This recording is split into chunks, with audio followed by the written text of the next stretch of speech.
Hello and welcome to my channel. Today we're going to be talking about the top 5 fastest cars that I currently own in Gran Turismo 7.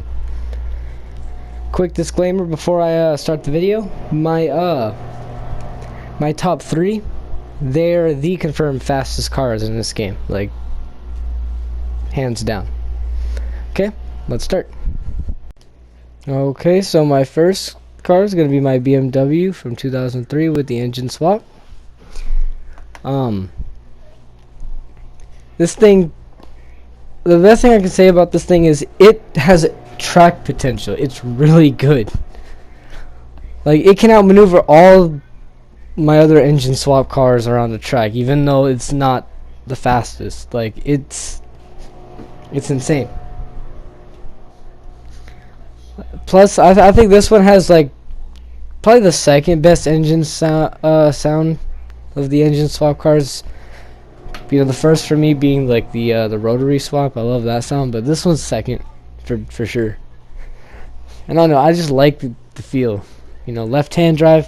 Now I'm used to that. You know, so no, I use this more often than some of the other cars. Like, I kind of use them all, but I find myself using this one just because it's fun. You know, it's fun. That's all I really need to say about it. But yeah, we're coming up on the top speed Mark 257 without NOS. You know, took a little bit of work. I actually got really lucky with this tune. I got it right away, like perfect tune right away. In my opinion, perfect tune. You know, if you can make it faster, let me know. You know, be my guest. But you know, this is really good. As you can see, we're going up 6 gears strictly for NOS.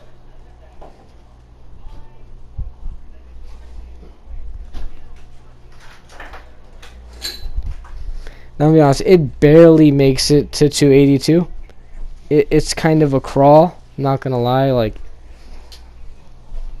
you can see here, it's struggling to even hit 280. You know, I have to actually go through the tunnel because the tunnel slowed me down a little bit, like it normally does.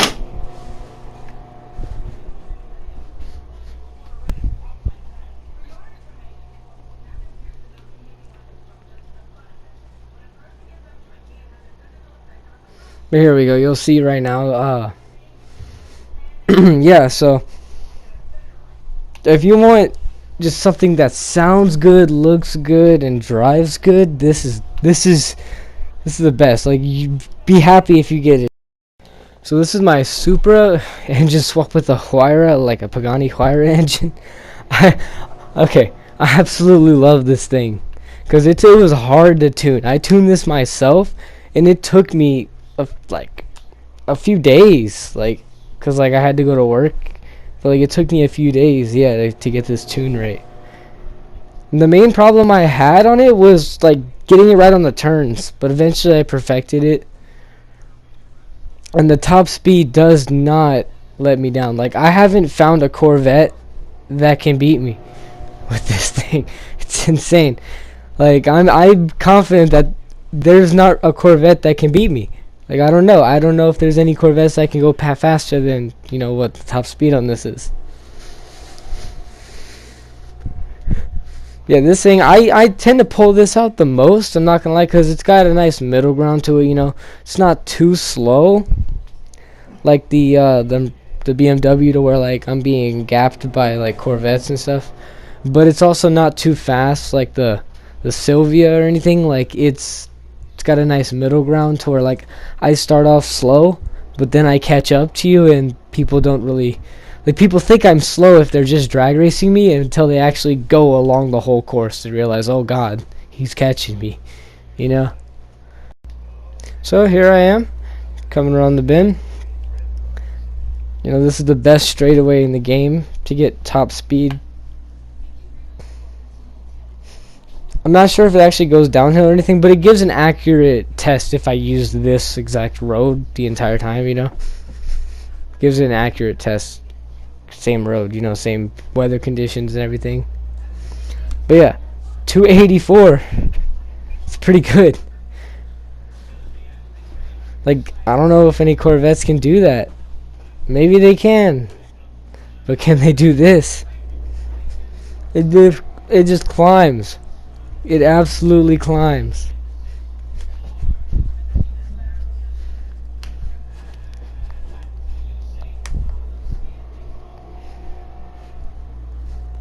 Like, I didn't need much more room than this to get a good reading, because 304,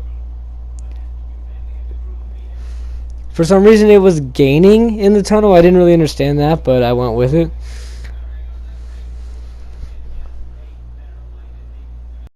Okay, number 3, the Nissan Silvia.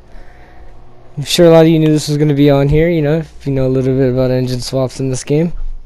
And I was really fortunate with this car. I managed to get the BRZ swap and the ultra high RPM turbo, so I can go, up to 330, which I'm grateful for. But the highest you're gonna be able to get with this thing if you don't have the ultra high RPM turbo is probably 326, I think it was, and then like 300 without NOS. So like you're still pushing 300. You're still doing really good. It's just it adds like a few extra miles, and I like that. Every mile counts, But yeah, this thing, it's track ready for this track specifically. It'll get you the win. It could beat a Chiron. It can beat a VGT, not the Tomahawk, but the Bugatti VGT. Okay, so we're rounding the bend right now, and this thing just flies. I love this car. It's so still and stable. Most cars, you get to the speed, like the next 2 cars on this list, when you get to the speed, it's kind of easy to turn, and this car's just so stiff. It hugs the road. Like, look at this. Look, this is when you engage turbo. Just watch it go up. This is faster than any VGT in the game. The only thing faster than this is the cars in the number 2 and number 1 list. You can't find a faster car than the other cars on this list. Now, unfortunately, I wasn't actually able to hit 230 on this run, and I didn't really feel like going all the way back to try to hit 230 again. But trust me, I was able to hit 239 or 229. So trust me, I can hit 230, If you can trust that I can hit 229 on this, then just trust me, I can hit 230. Probably over that.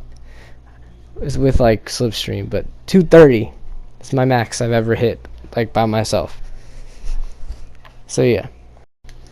So number 2 on this list is the Porsche 918 Spyder.